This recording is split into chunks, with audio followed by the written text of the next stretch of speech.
2024 കേരള സംസ്ഥാന ചലച്ചിത്ര അവാർഡുകളും കേരള സർക്കാരിൻ്റെ പരമോന്നത ചലച്ചിത്ര ബഹുമതിയായ JC ഡാനിയൽ പുരസ്കാരവും ഈ വേദിയിൽ സമർപ്പിക്കപ്പെടുകയാണ്.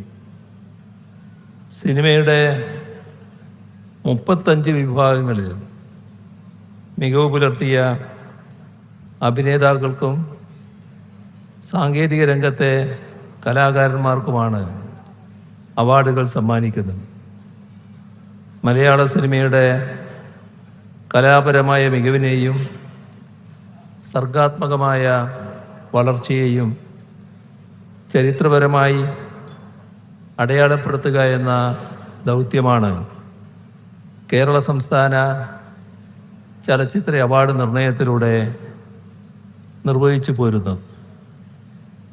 പ്രമേയത്തിലെയും പരിചരണത്തിലെയും വൈവിധ്യം കൊണ്ട് മലയാള സിനിമ ദേശീയ അന്തർദേശീയ തലങ്ങളിൽ ഏറെ പ്രശംസ പിടിച്ചു പറ്റുന്ന ഈ കാലത്ത് സംസ്ഥാന പുരസ്കാരങ്ങൾക്ക് വലിയ പ്രാധാന്യമുണ്ട്.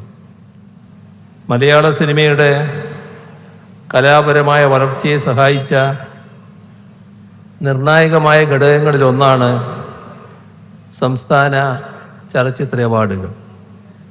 പുതിയ പ്രമേയങ്ങളും ആവിഷ്കരണ രീതികളും പരീക്ഷിക്കുന്നതിന് ഈ അംഗീകാരങ്ങൾ ചലച്ചിത്ര പ്രവർത്തകർക്ക് പ്രചോദനവും ധൈര്യവും ആത്മവിശ്വാസവും പകർന്നു നൽകി.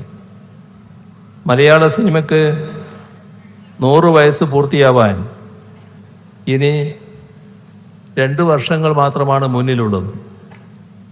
1928 ആദ്യ മലയാള സിനിമയായ വിഗതകുമാരൻ സംവിധാനം ചെയ്ത JC ഡാനിയലിൻ്റെ പേരിലാണ് കേരള സർക്കാരിൻ്റെ പരമോന്നത ചലച്ചിത്ര ബഹുമതി ഏർപ്പെടുത്തിയിരിക്കുന്നത്.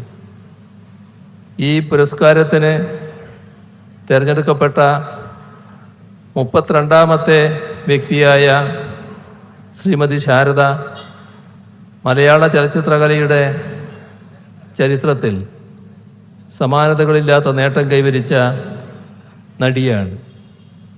2 തവണ ഇന്ത്യയിലെ ഏറ്റവും മികച്ച നടിക്കുള്ള പുരസ്കാരം അവർ മലയാളത്തിലേക്ക് കൊണ്ടുവന്നു. 1967 മികച്ച നടിക്കുള്ള ദേശീയ അവാർഡ് ഏർപ്പെടുത്തിയത്. ആദ്യ അവാർഡ് നർഗീസ് ദത്തിനായിരുന്നു. 2ാമത്തെ അവാർഡ് തുലാഭാരം എന്ന ചിത്രത്തിലൂടെ നേടിക്കൊണ്ട് 1968 ശാരദ മലയാള സിനിമയെ ദേശീയ അംഗീകാരത്തിൻ്റെ നെറുകയിലെത്തിച്ചു. തോപ്പിൽ ബാസി എഴുതിയ KPAC-യുടെ പ്രശസ്തമായ നാടകത്തിൻ്റെ ചലച്ചിത്ര ആവിഷ്കാരമായിരുന്നു ആ ചിത്രം. 23ാം വയസ്സിലാണ് 3 കുട്ടികളുടെ അമ്മയായ വിജയ എന്ന സ്ത്രീയുടെ ദുരിത ജീവിതം ഉള്ളുലക്കുന്ന വിധം അവതരിപ്പിച്ചുകൊണ്ട് ശാരദ അഭിമാന നേട്ടം കൈവരിച്ചത്. തെലുങ്കിലെയും മലയാളത്തിലെയും മുഖ്യധാരാ സിനിമകളിൽ നല്ല തിരക്കുള്ള നടിയായിരിക്കുമ്പോഴും ഒരു ശുദ്ധ കലാസിനിമയിലെ നായികാവേഷം ചെയ്യാൻ അവർ തയ്യാറായി.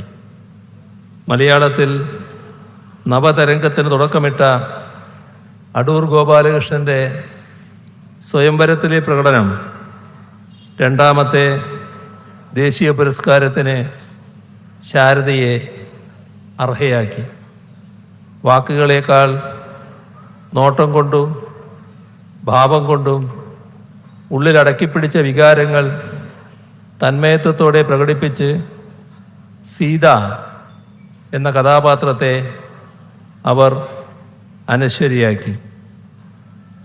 5 വർഷം കൂടി പിന്നിട്ടപ്പോൾ മാതൃഭാഷയായ തെലുങ്കിലെ നിബഞ്ജനം എന്ന ചിത്രത്തിലൂടെ മൂന്നാമതും ഇന്ത്യയിലെ ഏറ്റവും മികച്ച നടിയായി ശാരദ തിരഞ്ഞെടുക്കപ്പെട്ടു. മറ്റൊരു തെന്നിന്ത്യൻ നടിക്കും ഈ നേട്ടം കൈവരിക്കാനായിട്ടില്ല. അടൂർ ഗോപാലകൃഷ്ണൻ്റെ എലിപ്പത്തായത്തിലെ രാജമ്മ ഫ്യൂഡലിസത്തിനും പുരുഷാധികാരത്തിനും ഇടയിൽപ്പെട്ട് ഞെരുങ്ങുന്ന സ്ത്രീയാണ്. രാജമ്മയുടെ ഉള്ളിലൊതുക്കിയ വേദനകളും ഇച്ഛാഭംഗങ്ങളും നിയന്ത്രിതമായ ഭാവപ്പകർച്ചകളോടെയാണ് ശാരദ അവതരിപ്പിച്ചത്.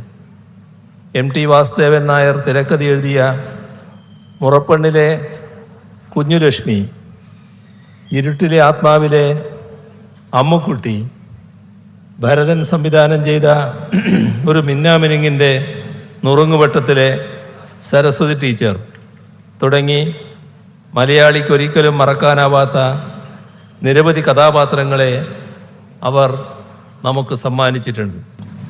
തോപ്പിൽ ബാസി എഴുതിയ മറ്റൊരു പ്രധാന നാടകമായ മൂലധനം P. ഭാസ്കരൻ സിനിമയാക്കിയപ്പോൾ ശാരദ അതിൽ സ്വന്തം പേരുള്ള കഥാപാത്രമായാണ് അഭിനയിച്ചത്. തിരുവിതാംകൂറിലെ ദിവാൻ ഭരണത്തിനെതിരെ നടന്ന തൊഴിലാളി സമരത്തിൻ്റെ കാലത്ത് ഭരണകൂടത്തിൻ്റെ ഉരുക്കുമുഷ്ടികളിൽപ്പെട്ടുപോയ പെണ്ണിൻ്റെ ദുരിതാനുഭവങ്ങൾ ശാരദ തീക്ഷ്ണമായി അവതരിപ്പിച്ചു. മൂലധനം പോലുള്ള ചിത്രങ്ങളിൽ സത്യൻ, പ്രേം നസീർ തുടങ്ങിയ മഹാനടന്മാരുടെ കൂടെ വെള്ളി വെളിച്ചത്ത് നിന്നപ്പോൾ അവർക്കൊപ്പമോ അതിലുമേറെയോ ശ്രദ്ധേയായി നിൽക്കാൻ തക്കവിധം കരുത്തുള്ളവയായിരുന്നു ശാരദ അവതരിപ്പിച്ച സ്ത്രീ കഥാപാത്രങ്ങൾ. ആന്ധ്രാപ്രദേശിലെ തെനാലിയിലാണ് ജനിച്ചതെങ്കിലും കേരളത്തെ സ്വന്തം ജന്മദേശമെന്ന പോലെ ശാരദ നെഞ്ചിലേറ്റി.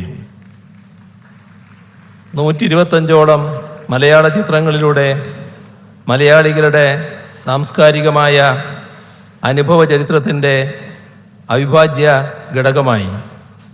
അരനൂറ്റാണ്ടിലേറെ കാലം വെള്ളിത്തിരയിൽ വിസ്മയങ്ങൾ തീർത്ത ഈ അഭിനയ പ്രതിഭയെ ആദരിക്കുമ്പോൾ അത് മലയാള സിനിമയുടെ തന്നെ സമ്പന്നമായ ചരിത്രത്തെ ആദരിക്കലാണ്. ശാരദ നമുക്ക് മറ്റൊരാളെയല്ല, മലയാളി തന്നെയാണ്. ശാരദയും അങ്ങനെ തന്നെയാവും കരുതുക എന്ന് നമുക്ക് എല്ലാവർക്കും അറിയാം.